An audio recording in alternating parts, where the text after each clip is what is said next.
So good morning, everyone. So today we will be starting the new module, which is the neurology module. Okay. So the nervous system. So let's see what are the different parts of the nervous system. The nervous system can be divided into central nervous system, peripheral nervous system, and autonomic nervous system. Okay. This you must have studied in your school. Okay. The nervous system, the central nervous system, peripheral nervous system, and now new one, autonomic nervous system. Okay, the central nervous system is composed of brain and spinal cord. Okay, the brain and the spinal cord, they form the central nervous system. Okay, now we will see about the central nervous system. The nervous system, it's actually the main portion which controls the rest of the body. Okay, the rest of the body. Okay, so that's why when a person is dead, okay, we call it, sometimes even the heartbeats, okay, we call them as brain dead. Okay, brain dead means the other parts of the structure, the other parts might be made to function, like the heart can be made to function using a machine, okay, the heart lung machine. Okay, but the brain, it is very difficult. Okay, so the neurology system is the one which controls the rest of the system. Okay, and it's very important. Okay, and what is this unit of this nervous system? What are the cells which are present inside this nervous systems? The name of the cell which is present inside this nervous system, it's called a neuron. Okay, neuron is the one which is present inside the nervous system. Okay, this also some of you might have studied during your school. Okay, so here you can see the structure of a neuron. The neuron is composed of a structure which is called a cell body. Okay, so this is called as the cell body. Okay, the cell body, and there is an axon. Okay, a long structure which is called as axon. Okay, now from the cell body, there are a lot of branches which comes out, and these are called as dendrites. Okay, dendrites. The dendrites are the ones which receive impulses from the other structures, maybe a neuron or maybe another muscle tissue or something. Okay, so the dendrites are the ones which receive the information, then it is processed in the cell body. Okay, the cell body is composed of nucleus, and it is then passed through the axon into the next neuron or the next cell.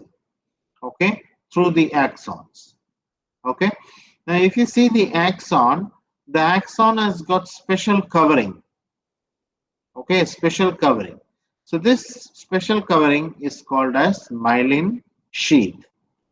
Okay, myelin sheath. Okay, this myelin sheath is formed by a cell which is called as Schwann cells. Okay, the myelin sheath is formed by a cell which is called as Schwann cells. Between the myelin sheath, there is a space through which you can see the axon. Okay, and this space, it's called as nodes of Ranvier. Okay, the node of Ranvier. Okay, so this myelin sheath is present so that it increases the speed of conduction. Okay, it increases the speed of conduction in the neuron. Okay, so once again we will see the structure of a neuron. The neuron is composed of a cell body and an axon. The cell body is composed of large number of branches which are called as dendrites that receive the information. Okay, then it is processed in the cell body. Okay, so here there is a nucleus which is present inside the cell body, and one of this, you can see the axons. Okay, it is transmitting the impulses to the other cells. Now this axon is covered by myelin sheath. You can see that it's been covered by myelin sheath. The myelin sheath comes from Schwann cells. Okay, Schwann cells, and in between the myelin sheath you can see the nodes of Ranvier. Okay, the nodes of Ranvier helps in increasing the speed of the nervous system. All right, any doubts until now? All right. Now let's see how the neurons are classified. The neurons can be classified as sensory, okay, depending on their function. So it can be a sensory neuron, that is, they conduct only the sensory impulses like touch, pain, pressure, vibration, temperature. Okay, so those are sensations. Okay, so it can be a sensory neuron or a motor neuron. Okay, motor means they conduct the impulses towards the muscle so that they bring about an action. Okay, so it can be a sensory neuron or a motor neuron. Another name for a sensory neuron, it's also called as afferent neuron. And the other name for a motor neuron is efferent neuron. Okay, efferent neuron. Okay, afferent, efferent. Okay, afferent is sensory and efferent is motor. Okay, some of the nerves, they are having both sensory and motor properties. Both sensory and motor properties, and these are called as mixed neurons. Okay, they are called as mixed neurons. All right. So these are the three different types of neurons. Okay, based on the classification is based on their functions, sensory, motor, or mixed. Now, structurally, okay, based on the structure, it can be classified into a multipolar neuron, a bipolar neuron, or a pseudo unipolar neuron. Okay, a pseudo unipolar neuron. Now, what are this? A multipolar neuron is the one which we have seen. Okay, so this is a multipolar neuron. So here you can see a cell body, an axon, and there are many dendrites. Okay, there are many dendrites. So this is a multipolar neuron. What is a bipolar neuron? Okay, the bipolar neuron. The bipolar neuron, it looks like this. Okay, the bipolar neuron, it looks like this. Okay, there is only one dendrite and one axon. Okay, one dendrite and one axon. So this is called as bipolar neuron. Where is this bipolar neuron located? It's located inside the eyes, the ears, and the nose. Okay, eyes, ears, and nose. So they contain bipolar neurons. The next one is pseudo unipolar neurons. What is the pseudo unipolar neurons? The pseudo unipolar neurons, they look like unipolar neurons. Pseudo means false. Okay, but it is not a unipolar neuron. Okay, so they look like this.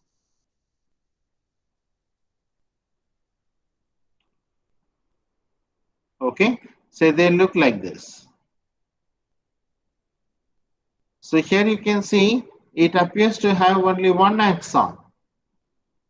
Okay, it appears to have look like this the neuron is having only one axon, but actually this is a dendrite and this is a axon. Okay, but it appears to have only one axon. So this is called as pseudo unipolar neurons. Okay, pseudo unipolar neurons. The pseudo unipolar neurons example is spinal ganglia. Okay, spinal ganglia. The spinal ganglion is an example for pseudo unipolar neurons. Okay, so the pseudo unipolar neurons are found in the spinal ganglia. So functionally they are classified into sensory, motor, and mixed, whereas structurally it is a multipolar neuron. Most of the cells which is present in our body is a multipolar neuron. Okay, the bipolar neuron, so where there is only a one dendrite and one axon. Okay, so this is present in eyes, ears, and nose. The pseudo unipolar neuron, okay, so they look like a unipolar, but they are not an unipolar. Okay, and the example is spinal ganglia. Okay, so they are found in spinal ganglia. Any doubts? All right, the next one, the neuroglial cells. Okay, neuroglia. What is this neuroglia? The neuroglia, they are not neurons. Okay, they are not neurons, but they are present along with the neurons. They are present along with the neurons. Okay, so what are the functions of this neuroglia? They support the function of the neurons. Now let's see what are these neuroglial cells. Okay, the neuroglial cells which are present in the central nervous system. Okay, which are present in the central nervous system. So astrocytes. The astrocytes, astro means star. Okay, space or star. Okay, so they look like star shaped. So that's why these neuroglial cells, they are called as astrocytes. They help in support and anchor the neurons to the blood supply. Okay, so here you can see the astrocytes. Okay, you can see the astrocytes. Okay, so they hold the neuron in its position. Okay, and also support the blood vessel, because blood vessel is very important. Okay, for the brain. Okay, so they support the neurons. Okay, and anchor the neurons to the blood supply. Okay, hold the blood supply so that the neuron gets enough nourishment. The next type of neuroglial cell is microglia. Okay, microglia. Okay, the microglia, they help in phagocytosis. Okay, now first let's see where is microglia. So here you can see microglial cells. Okay, microglial cells. They help in phagocytosis. What is this phagocytosis? The phagocytosis, it means the destruction of the foreign cells. Say for example, a bacteria enters into the brain. Okay, so what happens? This has to be destroyed. Otherwise, the entire brain will be infected. Okay, which is very, very dangerous. So what happens? Our body has got certain protective mechanisms like the T cells, B cells. Okay, and these cells, they destroy the microbial organisms. Okay, similarly, in the brain, there is microglia. Microglia. So these cells, they help in destroying, okay, destroying the foreign cells, and also they help in destroying the old neurons. Sometimes the old neurons, okay, so they help in destroying them. Okay, so microglia. Oligodendrocytes. Oligodendrocytes. The oligodendrocyte, so here you can see the oligodendrocytes. The oligodendrocyte looking like an eye. Okay, the oligodendrocytes, they also help in myelination. Okay, they help in myelination. Okay, myelin sheath, help in forming the myelin sheath. Now, whereas in the neurons we have seen Schwann cells. The Schwann cells help in myelinations. Okay, the Schwann cells. So here you can see the Schwann cells, they help in myelination, myelin sheath. Whereas in the central nervous system, the myelin sheath is formed by oligodendrocytes. Also, there are a large number of cavities which are present in the brain, okay, and these are lined by ependymal cells. Ependymal cells, okay. So these are the four neuroglial cells present in the CNS: astrocytes, microglia, oligodendrocytes, and ependymal cells. In the peripheral nervous system, there is Schwann cells, as we seen before, that help in myelination, okay, and satellite cells. Okay, the satellite cells, they surround the ganglia. Okay, they surround the ganglia. Okay, I will tell you what is the ganglia later. Okay, so they surround the ganglia. So these cells are present in the peripheral nervous system. So neuroglial cells, basically, so these cells, they do not help in nerve conduction, but they help in the neurons, Okay, so they have four types of cells in the central nervous system, four types of neuroglial cells in the nervous system. Central nervous system, the one is astrocytes, they help in supporting the nervous system. Microglia, they help in phagocytosis. Oligodendrocytes, they help in myelination. And the ependymal cells, they help in lining the cavities which are present inside the central nervous system. You know, the ventricles. Okay, the ventricles. You have studied, right? Lateral ventricle, third ventricle, fourth ventricle. So these are lined by ependymal cells. The peripheral nervous system, the myelination is brought about by Schwann cells, and around the ganglia, there are small cells which are called as satellite cells. All right, any doubts? No, doctor. It's clear. Right. The next one is the peripheral nervous system. So we have seen a short introduction about the central nervous system. Now let's see about the peripheral nervous system. Okay, the peripheral nervous system, they are present outside. Okay, the outside the brain and the spinal cord. Okay, though these nerves, they arise from the central nervous system, they are present in other parts of the body like the thorax, upper limb, lower limb. Okay, so there are nerves which are present here. These are called as peripheral nerves.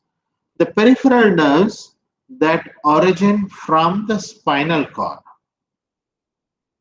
Okay, that origin from the spinal cord, the peripheral nerves that origin from the spinal cord, or they are called as spinal nerves. Whereas the nerves which arise from the brain, okay, they are called as cranial nerves. Okay, the nerves which arise from the spinal cord, they are called as spinal nerves, whereas the nerves that arise from the brain, they are called as cranial nerves. Okay, so spinal cord, spinal nerves, brain, cranial nerves. All right, so here you can see in the spinal nerves, there are 31 pairs of spinal nerves. 31 pairs means total 31 times 2, which is 62 spinal nerves. Okay, so in a multiple choices, look for the question properly. Okay, sometimes they may ask you the total number of spinal nerves is, okay, 31, 62. So it will be the answer. It will be 62. 62. Okay, so if they ask the total paired number of spinal nerves, then it is 31. All right. So this, you look at the, read the questions carefully when you come for the multiple choices. So out of this 31 pairs, the 8 spinal nerves, they arise from the cervical region, and these are called as cervical nerves. Cervical nerves. Then the thoracic spinal nerves, they are 12 in number. Lumbar 5, sacral 5, and coccygeal 1. You add, how much is it coming? 31, right? Is it coming to 31? 8, 12, 20, 25, 30, 31. Okay, so there are 31 pairs of spinal nerves which are located in our body: 8 cervical, thoracic, lumbar, sacral, and coccygeal. Coming to the cranial nerves, there are 12 pairs of cranial nerves on each side. Okay, the 12 pairs of cranial nerves, okay, arising from each side of the brain. Okay, and you need to know these cranial nerves by okay, you should know the names of this thoroughly. Okay, so here you can see these are the Roman letters. Okay, 1, 2, 3, 4, 5, 6, 7, 8, 9, 10, 11, and 12. Okay, so the questions can be asked using these Roman numbers, okay, or using these names. Okay, so you need to know the names, okay, the number of each cranial nerve.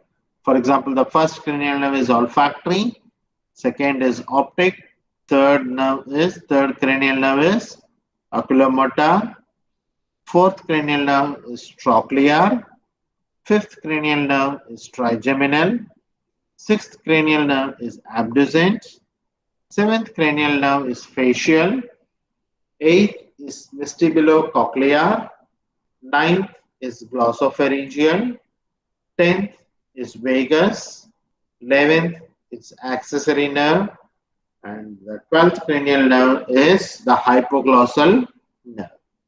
Okay, so these are the 12 pairs of cranial nerves. Now, have you read about any one of these cranial nerves earlier? Have we seen? Olfactory Yes, we have seen the olfactory nerves. Where? Where did we see the olfactory nerves? in the nasal cavity. Very good. Okay, so they are present in the nose and is responsible for smell. Okay, they are responsible for smell. Any other cranial nerves have we seen? Optic for eyes. Yes, optic nerve is for eyes. We have not seen it, but still okay. Optic is for eyes, and they are the ones which is responsible for vision. So whatever we see, it's Vagus, because of this optic nerve. Very good. Vagus nerve. Where did we see the vagus nerve? I forgot it. Very good. GIT. So we have seen the vagus nerve in GIT. Okay, gastrointestinal system. So most of the gastrointestinal structures, so they are supplied by the vagus. Any other cranial nerves? Facial in the face. Facial, they supply the face. They are the ones which is responsible for various facial emotions. Okay, so we can show in our face, okay, the different types, what our mood is when we are happy, when we are sad, grumpy. So all this can be reflected in our face. So that's because of the action of these nerves which supply the face, which is the facial nerve. Okay, so facial nerve. Also, apart from the facial muscles, is there any other function of the facial nerve? Have we seen it anywhere else? Anybody? The facial nerve is also responsible partly for the taste sensation in the anterior two-thirds of the tongue. Okay, do you remember the taste sensation in the anterior two-thirds of the tongue? It's brought about by the facial nerve. Okay, it's brought about by the facial nerve. Okay, any other nerves do we know? Accessory, but I don't remember where. Accessory we have not yet seen. Okay, so it's a muscle. It supplies the muscle which helps in turning the neck. Okay, as well as shrugging the shoulder. Okay, we have not seen this one, but we have seen trigeminal, glossopharyngeal, hypoglossal. Where did we see this? Once again, with regard to the tongue. Okay, the tongue. The general sensation, the taste sensation is by the facial, whereas the general sensation of the anterior two-thirds of the tongue, it is by trigeminal nerve. The glossopharyngeal nerve, they supply the posterior one-third of the tongue, and the hypoglossal nerve is the one which is responsible for motor functions of the tongue. Okay, motor functions of the tongue. Okay, so if you recollect in the GIT, okay, in the GIT when we are discussing about the tongue, I told you. Okay, so the anterior two-thirds of the tongue, the taste is by the facial, the general sensation is by the trigeminal nerve. Whereas the posterior one-third, both the taste and the general sensation, it is by the glossopharyngeal nerve. Okay, it is by the glossopharyngeal nerve. Okay, so all these are sensation. The motor part of the tongue, it is by the hypoglossal nerve. Okay, the hypoglossal nerve, which is the one which is responsible for the production of voice. So you know that the production of voice is from the vocal cord. So what is the role of the tongue? The tongue is the one which helps in making this voice meaningful. We are able to frame the word. Okay, so imagine if the tongue is not functioning. Okay, we will be able to produce sound. Okay, but we will not be able to speak. Okay, so the hypoglossal nerve is responsible for motor function of the tongue. Okay, I think we have finished most of them, right? See, already you know olfactory, optic, you know. Okay, 3, 4, and 6. 3, 4, and 6. Okay, so that we don't know. We will see it later. Okay, 3, 4, and 6. The facial nerve, already you have said, is responsible for facial emotions. Okay, the vestibulocochlear we have not seen. Whereas the ninth one we have seen, that is the posterior one-third of the tongue, both sensation and taste. The vagus supplying the lower end of esophagus, stomach. Okay, and the 12th cranial nerve is the hypoglossal nerve, the motor function for the tongue. Any doubts? Any doubts? No, doctor. All right. I think we will wind off here. Okay. So this structure, the rest of them we will take up in the next class. Okay, about the spinal nerves. Okay, and the spinal cord we will take up in the next class. I want each one of you to memorize this ones. Okay, you need to know this by heart. Okay, the what is the your questions can be based. Okay, your questions can be based like say for example they may ask you based on the function like the cranial nerves, the motor function of the tongue is brought by which cranial nerve. Okay, so they may give you numbers also, or they may give you the names of the cranial nerves also. Okay, say for example 9, 8, 9, 10, 11, and 12. So which cranial nerve is responsible for the functioning of the movement of the tongue? Okay, so you need to know that. All right. So you need to know both the numbers as well as the names. Okay. Yes, any doubts?